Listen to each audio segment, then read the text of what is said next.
Hello once again, everyone, and welcome back. So I wanted to talk a little bit about a certain technique that I did mention, especially if you saw my video on fencing air proportion.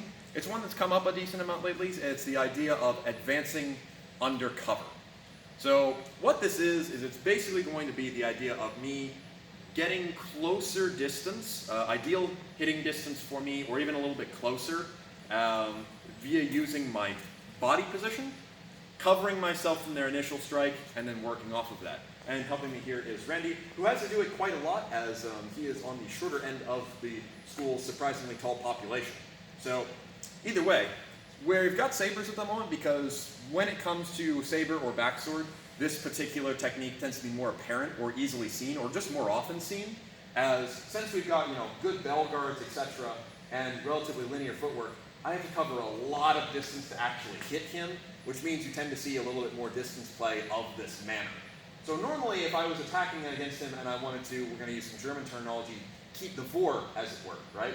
What I would do is I would advance with stimulus to get him to move, and then combo off of that, right? So, inside-outside feints, etc.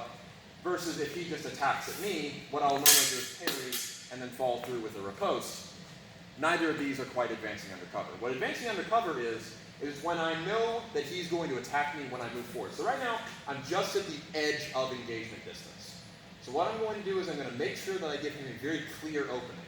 I need to make sure that I decide what I'm going to do, because otherwise you don't want to try and catch this moment of. So I'm going to use a foot, a little advance to step forward, and that of course gives him the signal to attack along a line that I have dictated to him. Now there's no guarantee that he'll do the exact attack I want him to do. He may throw a 7, he may throw a 3, he could throw a bunch of different stuff from there.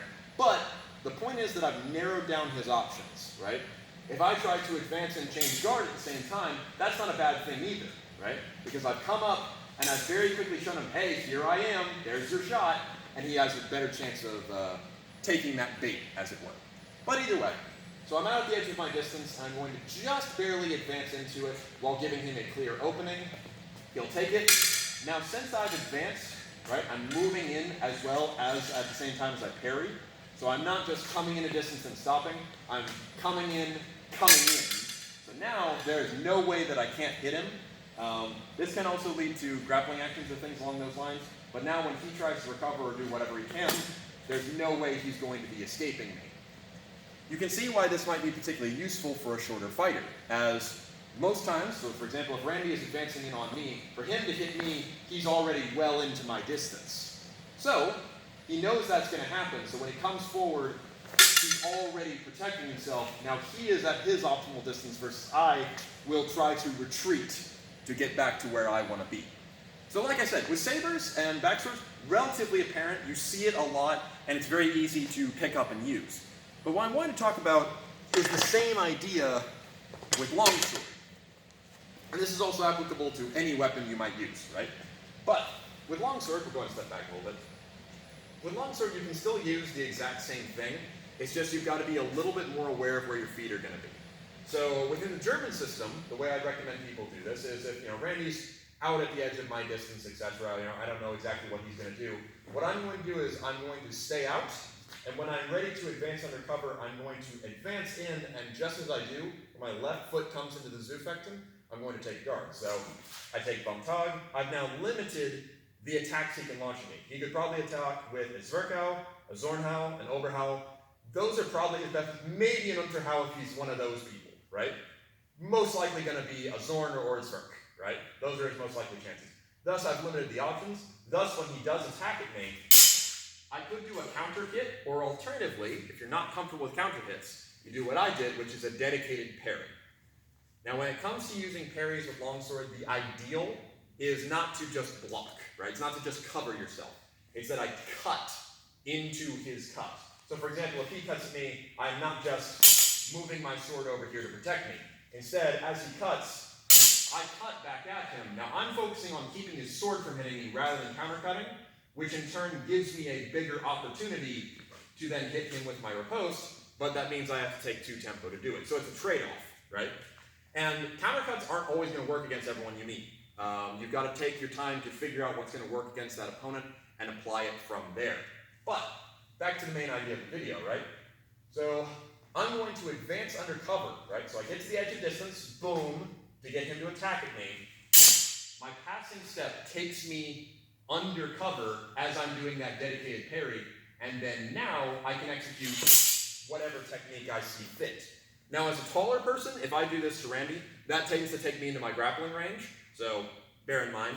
But usually with a shorter person, or alternatively if you're using a shorter sword, which is another day of it, right? It can put you into more of your ideal range for basically attacks without needing to do any further footwork from there. So, okay, relatively simple, but what about more complex openings, right? Well, that's where you've got to be aware of what you cover when you go to your guards. So, for example, if I'm in Vantag, right, that's the opening I give, when an attack comes in, it's going to take this opening, which means probably when I advance under cover, I will end up right foot forward and I'll need to work from there. However, that's a relatively obvious guard, and people have gotten very good at dealing with it. So if I try to say something a little bit more suspicious, so I come down into Vexel/Alder. Okay, great. Now from here, I could use my short edge to attack at him, or I could alternatively try and step up and cover while I defend myself. That one's a particularly nice one to use, because what's going to happen is when Randy just extends his sword, I'm taking not the line where he's strong, but instead the line where he is weak, but I'm keeping myself extra safe by putting my strong between me and him. So if I did over, and it's still risky, he can still occasionally get around that. This he's not really going to get around, which can be quite nice. So that's another one I occasionally recommend is, so what I'll do is I will take my step forward and go down into a low guard to invite a cut to the head, and then I'm going to step up while I execute an Unterhau. Now at my distance, I'm ending up pretty much always having to hit him, but you may find that you end up more just kind of catching the cut in ox, and then you have an opportunity to thrust or things along those lines. Now the biggest thing to be aware about using this strategy, the idea of advancing under cover, is number one, when you do it. You want to do it when you are either trying to set something up specifically, so if you're a taller person trying to grapple, great technique to use. Alternatively, if you are a shorter person trying to fight a taller person, great opportunity to use it. But the idea being that you are taking a blow, essentially, to set up an easier riposte. You're taking 2 tempo to do what you could do in 1 tempo, a countercut, but it does keep you arguably a little bit safer. They might parry, so bear that in mind, right? Nothing's perfect. If things were perfect, then we wouldn't need to teach fencing. But you always want to be making sure that you use this against someone who is going to attack against you. And so when you take these positions advancing in, you need to be ready to attack yourself, right?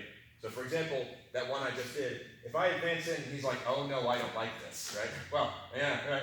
But people will especially get cagey if you put your sword forward like that. If I come and it's like, oh, he's not attacking me, well that was wasted, right? Don't. If you've come forward, you are still ready to come forward. And so be ready to go forward off of it. And that attack doesn't always have to be something that hits him. It can just be something that gets him to move, and from then you're now using different strategies. So bear in mind that that initial sort of entry into the edge of distance needs to be something that you can attack on or can defend from, which your defenses basically are attacks when you're using this sort of idea, so it really ends up being the same. But either way, just a little concept I kind of wanted to go over and allow people to think about.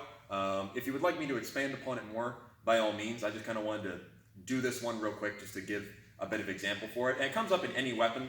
You're basically using, here's an opening, come take it. I'm now going to dedicate some time to defending myself, then go off of that. It's the exact same stimulus as, hey, here's that opening. Oh, there's my beautiful counter cut or thrust that I learned in class. Same exact sort of tempo to use.